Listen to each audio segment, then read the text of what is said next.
overall topic is the Revolutionary War, Part 1, and your subtopic is the war moves south from Boston to New York.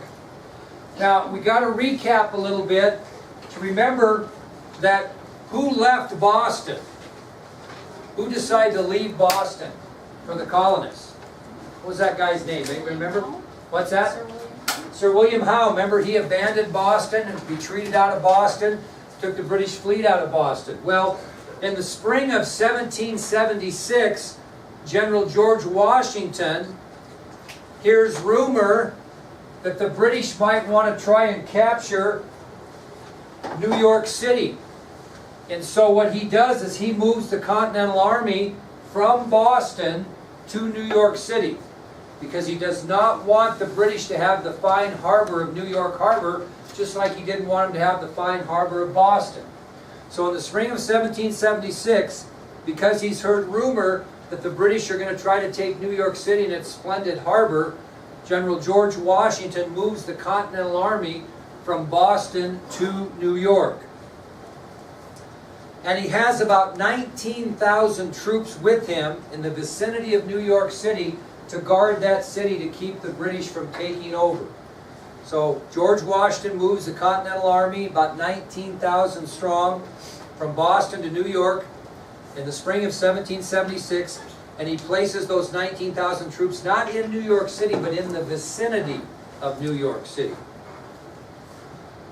Well, this is kind of interesting because General Washington was right, because on July 2nd of 1776, British General Sir William Howe sailed into New York Harbor, and he landed both British and Hessian troops on Staten Island, which is an island close to New York City. So Washington's right. On July 2nd of 1776, British General Sir William Howe sails into New York Harbor, and he lands both British and Hessian troops on Staten Island, which is an island in the vicinity of New York City. What's the significance of that date, kiddos? That is when they approved the resolution. But 2 days, very good, Aurora, but 2 days before they actually adopted the Declaration of Independence. So this happened as a result of the victory where did we have a big victory? Where's our victory? Battle of Bunker Breed's Hill and the ramifications of that. So we had not signed an official Declaration of Independence at the time that Sir William Howe was sailing into the harbor. Okay? Now, a few days later, Howe's brother, Lord Richard Howe, arrives with naval reinforcements to reinforce his brother on Staten Island. So 2 days later, a few days later, Howe's brother, Lord Richard Howe, arrives with naval reinforcements to come to his brother's aid on Staten Island. When he arrives, the British Army now is 32,000 strong. 32,000 strong. How many does Washington have? 19. So a few days later, Howe's brother, Lord Richard Howe, arrives with naval reinforcements, giving the British military a total of about 32,000 soldiers in comparison to the Continental Army's 19,000.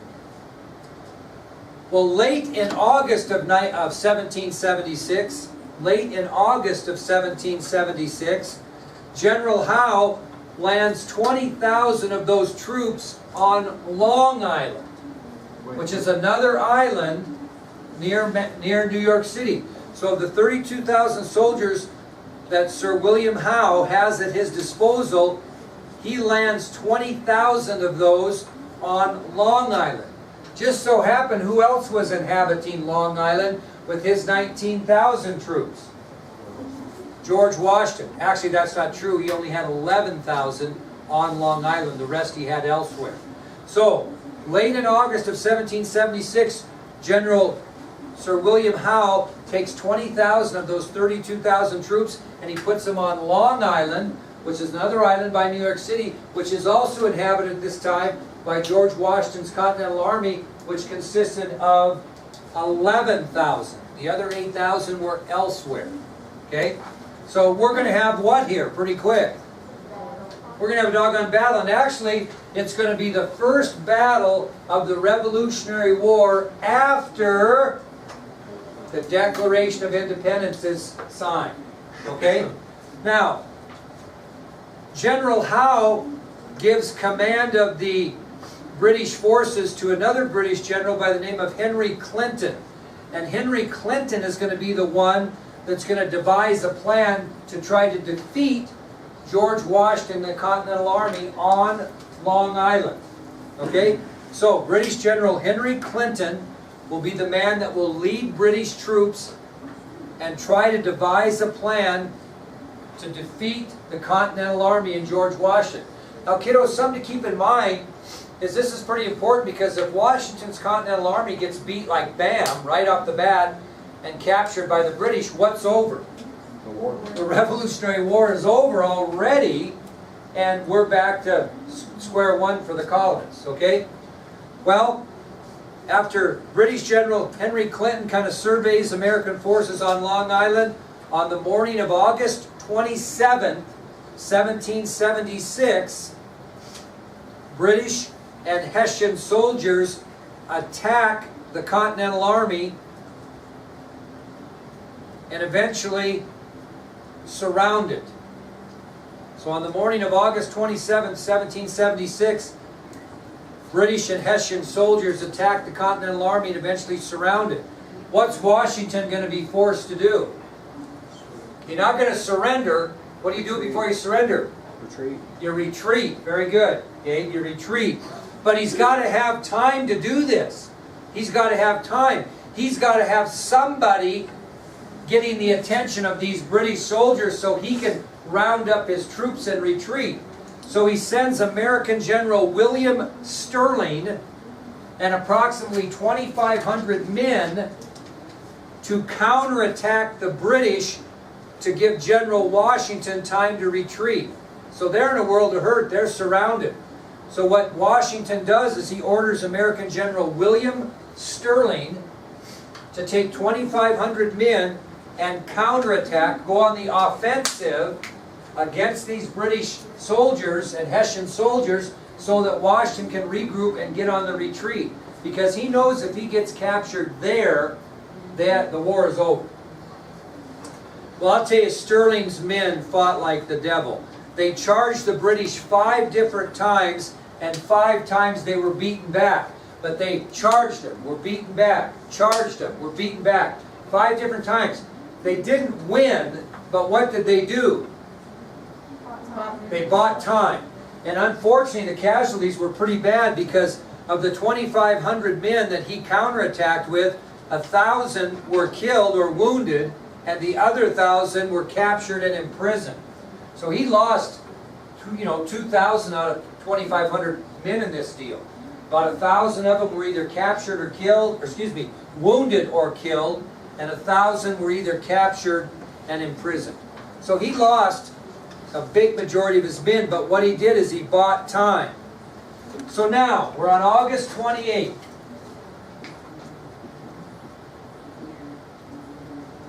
Here is an island called Manhattan Island. Here's an island called Long Island. Here is Washington, right at the end, the back end of Long Island, at a place called Brooklyn Heights. This was Brooklyn Heights. And this is the East River right here that separates Long Island from Manhattan Island. And Washington has been beaten back to here, and here come the British and Hessians. Does that make sense? They got their backs against the East River. They have 2 choices. Rhiannon, what are the 2 choices that Washington has right now as British and Hessian soldiers are advancing, and they've got their backs to the East River at Brooklyn Heights? He's got 2 choices. What are his choices? Fight or flight? Very good. I like that. Fight or flight. Well, he's not going to fight, because he knows if he does, he's going to be whipped, and the war is going to be over. So he's going to choose, I like that, he's going to choose flight. If he stays and fights the British, he's going to be destroyed. and his only escape route is across the East River to Manhattan. That's what he's got to do. He's got to get across the East River to Manhattan. Now, the British aren't stupid. They've already got him from this point, so how are they going to surround them? What are they going to do to surround them? Very good. They're going to order the British fleet to come around here and get behind Washington's troops and surround them and defeat them right at Brooklyn Heights. So, British General Howe has ordered the British fleet to make their way behind the Continental Army into the East River to trap Washington's Continental Army. And Washington's men are going to need to escape and join the other 9,000. Remember those other troops? He split up 11 and I said 9 were elsewhere. There's where they were. He needs to get across that East River so he can fight another day. Now, Washington gets a break right off the bat because General Howe is a little cautious, conservative, okay? And he's not going to attack the American soldiers until what? No, not until they cross. Until those British ships get behind him. He wants to make sure he's got them trapped. So this is going to give Washington more time to think about what he's going to do here. Okay? So British General Howe's a bit apprehensive to attack Washington's troops until he had received more information and knew his fleet was in position. Well, this extra time is going to help Washington. So he gets that break, right? The second break he gets, Washington that being, is Mother Nature gives him a break. Mother Nature gives Washington a break. Anybody want to guess what happened? What Mother Nature do, The Gabe? East River was full of ice. That's a good guess, but not. It's a good guess. You're on the right track. How do you make these British ships go? What kind of propellers do they have? They need what? Wind. Well, all of a sudden a southern wind came up, which did not allow the British fleet to get into the East River. Okay, so Mother Nature helps the Continental Army and George Washington because Mother Nature comes up with a large southern wind and it prevents the British fleet from sailing up the East River and getting behind them. So he's got more time. And what's he got to do, Caitlin? He's sitting right there, he's going to retreat. What's he got to do? Well, he probably, it's good, probably not going to swim. How's he going to get those 9,000 troops over to Manhattan Island? What's he going to need? Boats. Now here's what you have to think of. He's not only taken 9,000 men across there, he's taken their horses. He's also taken any ammunition and any equipment they have with them. Now that's going to be quite a task to get 9,000 soldiers, their horses, and all their arms and equipment across the river to Manhattan Island. Now here's another thing. You know how far the American and British soldiers are at this point from each other? 600 yards. 6 football fields is all the farther they're apart from each other. Obviously they can almost see each other's movements. They're only 600 yards. So, how and when is Washington going to have to escape? Joe? Night. And he's going to have to be really quiet. Okay? Now, Washington can't do this by himself. So he turns to another unknown member of American history that you should know about, and you will. A colonel in the Continental Army by the name of John Glover.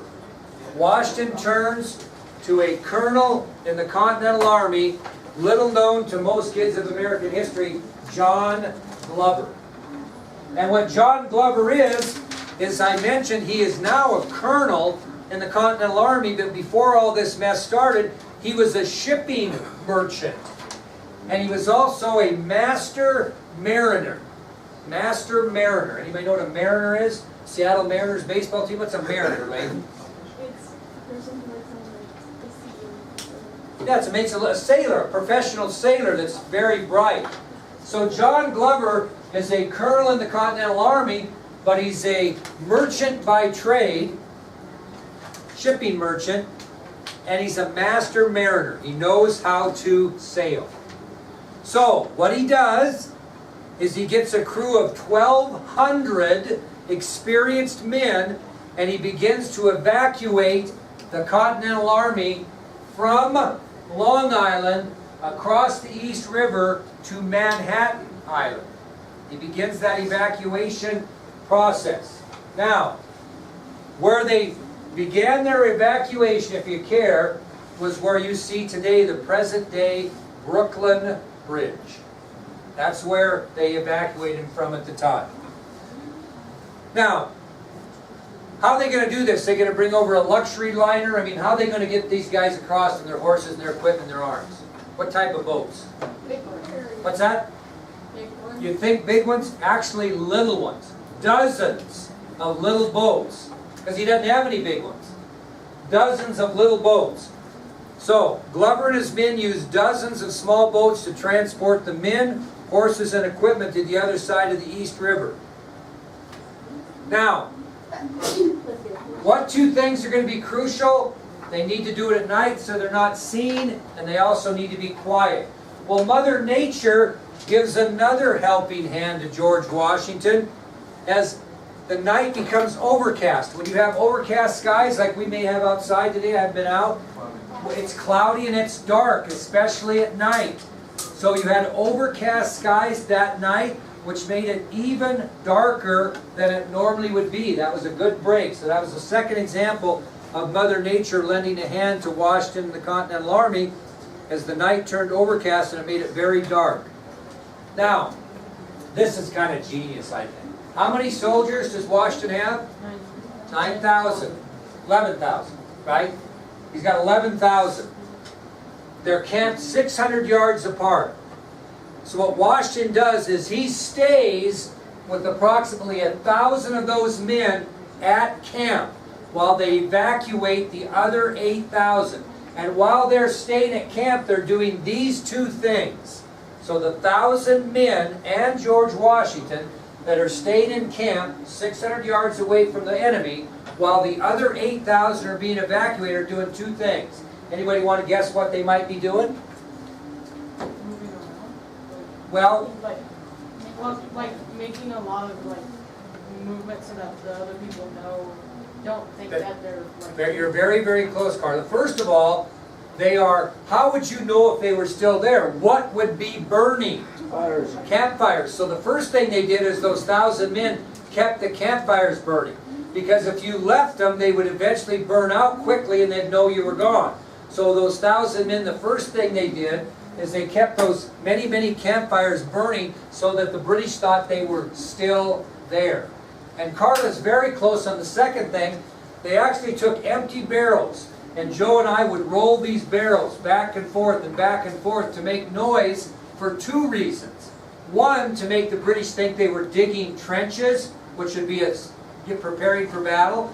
The other thing was to make some noise so that any noise back there during the retreat across the river would be muffled.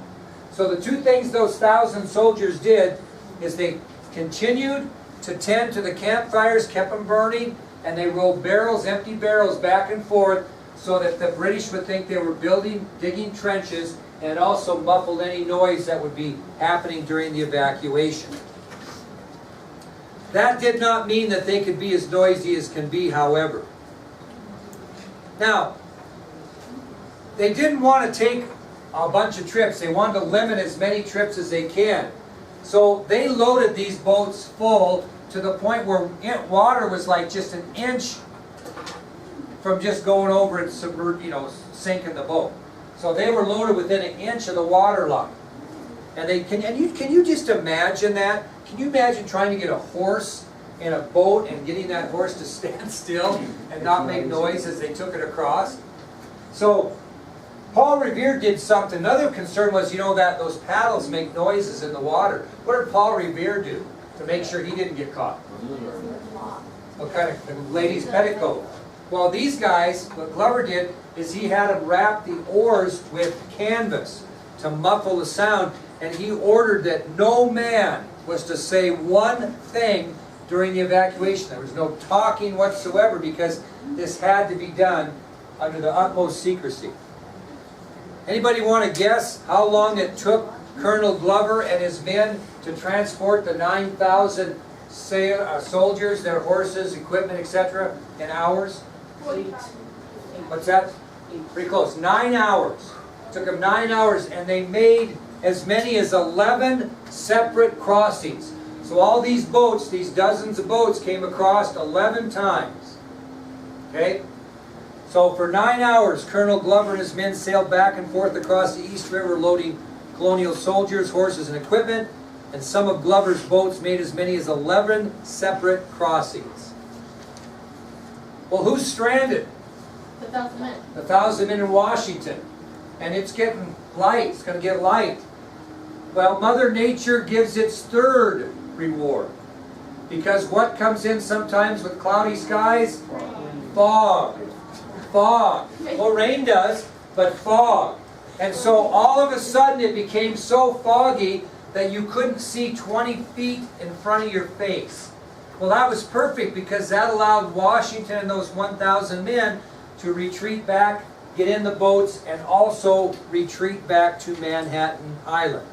So again, at this point, Mother Nature provides a third miracle. Dense fog rolls in. This act of nature makes it hard for anyone to see more than 20 feet in front of them. And as a result, Washington and his 1,000 men escape across the East River in small boats and reach safety on Manhattan Island. Well, the next morning, at dawn on the 30th, General Howe sends out his patrols to locate these colonists that they're going to engage in a battle. And what does he find with their backs to the East River in Brooklyn Heights? Nothing. He finds nothing. No one is there.